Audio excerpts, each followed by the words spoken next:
This episode of The Mental Tide is brought to you by Cowboy Grooming Co. Cowboy Grooming Co. was started because the founders, Dan and Kate, struggled to find a hair product that was made out of natural ingredients and wouldn't come out through water or sweat. Incorporating their love of country, their goal is to make Cowboy Grooming Co. the go-to grooming product for men, alongside brands like R.M. Williams and Ringers Western. Every grooming product they produce is made by them in their hometown of Maitland, and the goal is to keep it that way. Put simply, when you look good, you feel good, and they love knowing that they are part of that process of helping blokes feel good. On top of that, a portion of their online profits are donated to rural aid. It's important to Dan and Kate that as a country brand, they put their money where their mouth is and donate to some of Australia's hardest workers. Head over to their socials and pick up some cowboy gear today.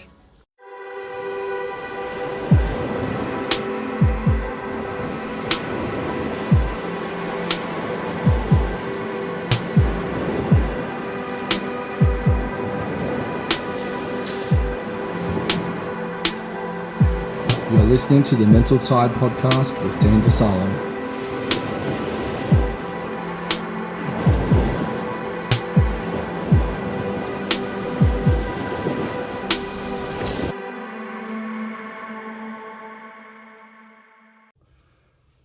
Great day, legends. Welcome to the Mental Tide podcast, where we talk all things mindfulness, coaching, personal growth, and everything in between. I'm Dan DeSalo. This is my first video podcast, so welcome to the Mental Tide. Behind me, you'll see a little bit of a screensaver advertising my own coaching and mentoring business, which is Dan DeSalo Coaching and Mentoring. Really excited about this episode. This episode is going to bring forth a not controversial topic, but a topic that has often, had misconceptions about it and been misconstrued, depending on who you speak to. And that is about masculinity and, understanding the depth of the myths and strengths of masculinity and how it all works. So really excited. What I'm gonna do is I've taken some notes down, and I'm gonna break down. There's a couple of different myths. There's about five different myths that surround masculinity, and what I want to do is I really want to just unpack that with you today. Now,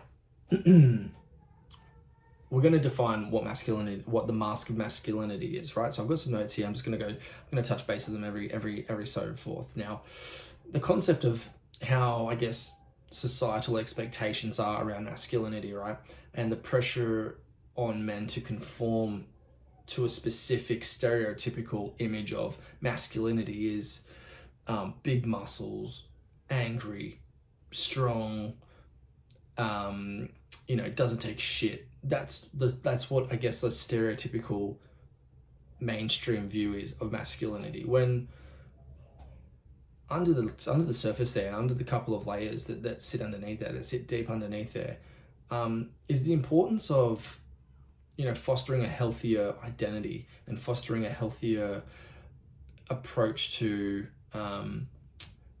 an emotive side of that masculinity. So it's fine to go to the gym, it's fine to be big, it's fine to be muscular, and it's fine to have all of those ticks in the masculinity box. However, everybody steers clear of the emotive side. There is definitely a softer emotive side of masculinity, which we're going to scrape into now. So the first myth of the mask of masculinity here is that emotional suppression, like I was just talking about. So that expectation culturally for men to suppress that emotion is a misconception, right? So why we have gone down this path of you shouldn't be showing any emotion, you shouldn't be really promoting your feelings as a man, you should just be holding it in and just fucking dealing with it and just taking it head on and just it is what it is, you just deal with it, right? The strength behind embracing that emotive state as a man and understanding your emotions and dealing with those emotions, the size is huge as to how to deal with that, right? It contributes so much better to your mental health. It builds stronger relationships. It builds stronger rapport with the people around you, because you're not just deemed as this big, scary, masculine man who just walks around demanding shit. If you're able to tap into that emotive side a little bit more and actually pull that apart a little bit and reduce that suppression of that emotion, you'll find that there's so many more different avenues will pop up for you, and so much more will open up for you in regards to so many different opportunities and conversations that you probably wouldn't have had before, but because you're taking that suppression off, they're now becoming available. The second myth is the physical strength is the sole indicator of manhood. Now, the pressure on men to be physically strong overrides that emotive side, but also overrides that compassion and that intelligence and that resilience as well. That's all a misconception. That's all systemic sort of prejudice put on a man, that this is all these things that need to happen for you to be deemed as a man, when they're so far off. You know, other forms of strength that might not be the big bulging muscles and that physical strength, they include that emotional intelligence, right? Emotional intelligence is huge. To be able to read and understand people and be able to tap into that emotional intelligence side is absolutely massive. Intellectual intelligence as well, and interpersonal strength. These are three things that, just because you might not be the biggest person and you might not have the biggest muscles, you might lack these three things, which are actually in tow more masculine than you would actually ever imagine. So it's great to have all the muscles, but you got to have the difference. You got to have that balance there to be that overall masculine energy. The third myth here is autonomy over interdependence. Now, independence, right, is the ultimate sign of strength, being able to just go forth yourself and take things by yourself and tackle things by yourself, and not have to ask for help, and not have to have, people asking if you're okay, do you need help with this, or do you need help with that? That independence and that autonomy as a man, it's sought after because it makes you feel like you're doing shit and makes you feel like you're in control. But in the same breath, it's really weak at the same time. So not being there to facilitate that conversation on, actually, I can't do this by myself. I can't be as autonomous as I feel in this situation. I actually do need that support. That's huge. It's massive. And that actually provides more strength by having that conversation with somebody to say, I do need support. I do need help. And I find that really, really beautiful in a way, especially with the people that I work with, the clients that I work with, that they've all come forward and they've all actually brought to the surface where they need help and where they need that support. And that actually, to me, makes them more a man than the muscles that they may have, or how big they make themselves feel in a room of other people. Being vulnerable and being able to show that, yeah, I know my flaws, I know what my issues are, I know where I need the help, can you guide me there? For me, is more of a masculine attribute than the muscular side. This is a big one. The next myth: success and status is the measure of a man.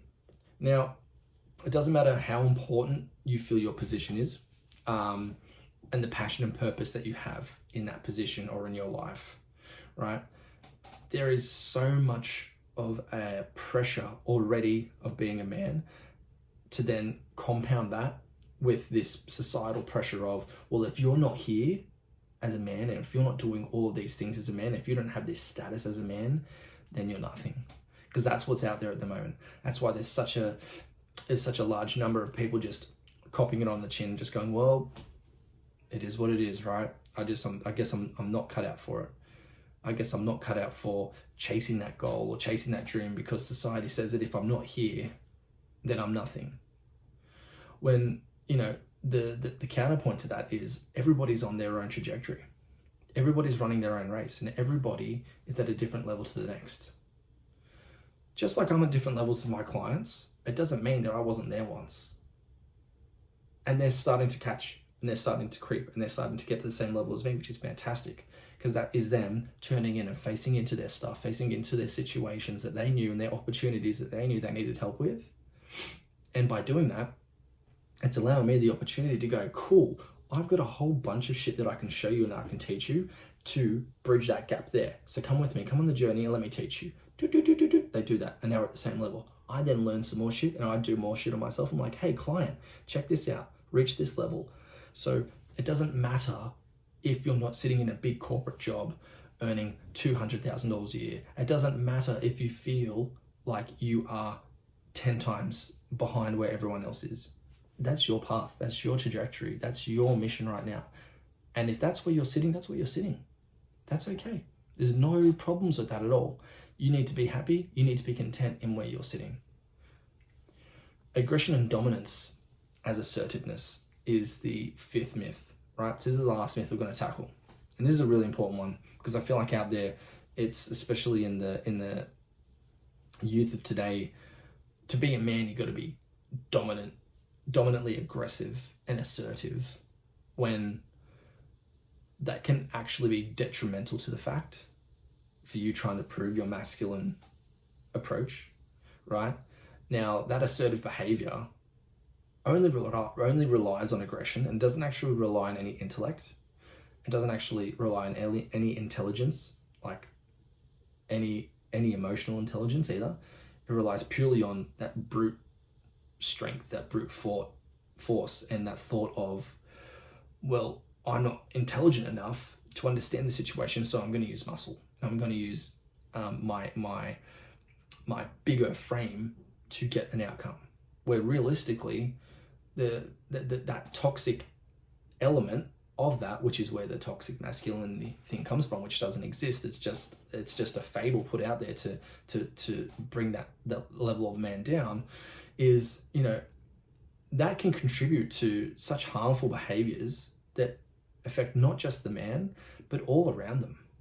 Because if you have that stigma and that perception put on you that, you know, if you're this and if you're this and if you're this, you're a toxic man and you're a toxic this and this is bad and men are bad and we don't need men to do this, we don't need men to do that.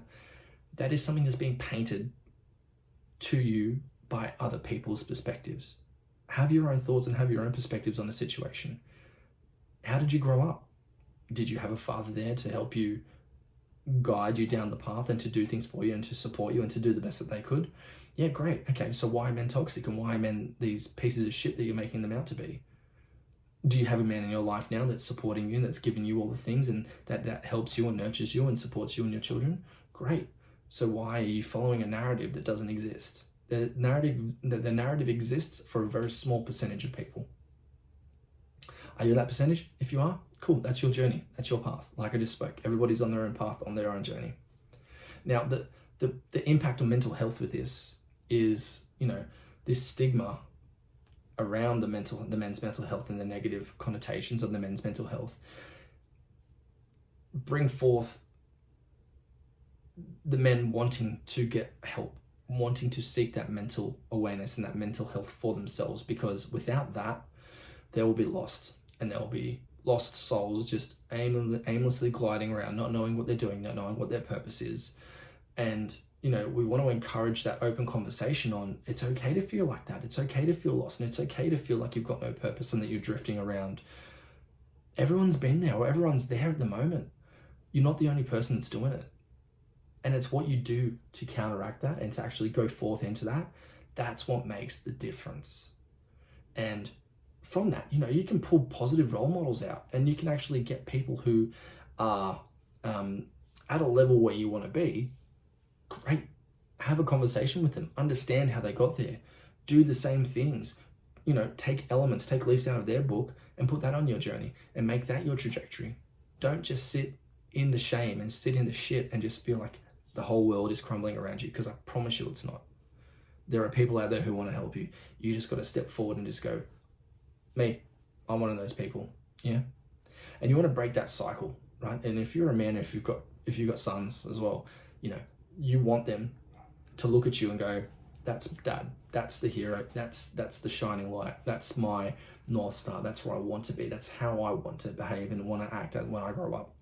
And if you are, portraying all these negative elements of a man, you know, the dominance, the assertiveness, the aggressiveness, and, you know, the manhandling and the physical element, all that sort of stuff, what do you think they're taking in? Think about it. You know, have a level of both. I'm not saying to not be aggressive and dominant and stand your ground. Do that, but do it smart and do it in a balanced situation where you're teaching a good lesson. You're not doing it because you can't figure out how to confront and how to deal with the situation. Not at all, but you got to be able to pick apart both sides, you know? So I'm just seeing if I've got any other notes here. I reach out, I implore people to reach out and share their stories on this, because it's the more people that share their stories and the more people that speak up about this sort of stuff and actually go, yeah, look, I was down that path once and this is what happened to me and this is how I felt and this is how I engaged with it, and look at me now. Look at the growth that I've had as a man, mentally, physically. Like, it's all these things that all compound into one big boiling pot of shit. And what usually happens is, if you take shit from your past, from your future, things that you're dealing with right now, and you keep putting it into that pot, keeping it in, it's just gonna pop, and it's just gonna, you know, that's gonna be the outcome of what men go through these days, where, you know, suicide happens, you know, men, you know, they disengage with their families, divorce, separation, all these things. And if you're going down that path, you know, you've got to understand that there's always another way. There's always someone to talk to. There's always somebody who's going through the exact same thing that you are. And the amount of men that I speak to where they're in such a fucking shit situation financially, they might be in a shit situation with relationships, with their kids, all that sort of stuff. I've been there. Everyone's been there. Everyone's gone through the same thing. You're not alone. You're not the only person who goes through it. But it's how you deal with it and it's how you face into it that makes you the man you are. So if you've got those things, if you've got a laundry list of things that you've got an issue with, great. That's fantastic. That means there's growth. That means there's opportunity there for you. So face into it. Deal with it. And I promise you, the outcome will blow you away with what you can actually produce and what you can actually be as a man and as a father. It's amazing. So I guess the importance of bringing these things forward and dispelling these misconceptions is really important, because there's such a, and I hate the word stigma, but there's such a large stigma around it at the moment. And you know, the men are shit, men are nothing, and we don't need men in our lives. Go back to the history books, do some research, understand the difference in what a man is now to what a man was back then, and know that the men that are toxic this day and polluting the airwaves of this toxicity and making us look like we're something we're not, that doesn't reflect every person. That is a very, very minute, small percentage of our species. So before you jump on a bandwagon and before you start throwing your weight around and talking on a fact and a topic that you don't really understand, just do some research first. Just talk to people like myself, talk to people who are at a level that, you know, understand where you're coming from, but are happy to also then give you the background information on, this is why we are the way we are right now. This is the state of play, and this is what we need to do to move past it and to get forward and to actually dispel any more of these misconceptions. This has been Mental Tide. Thank you so much for watching and listening, if you're doing both. This has been a great episode on the mask of masculinity. Thank you so much. And I'll see you on the other side. Peace.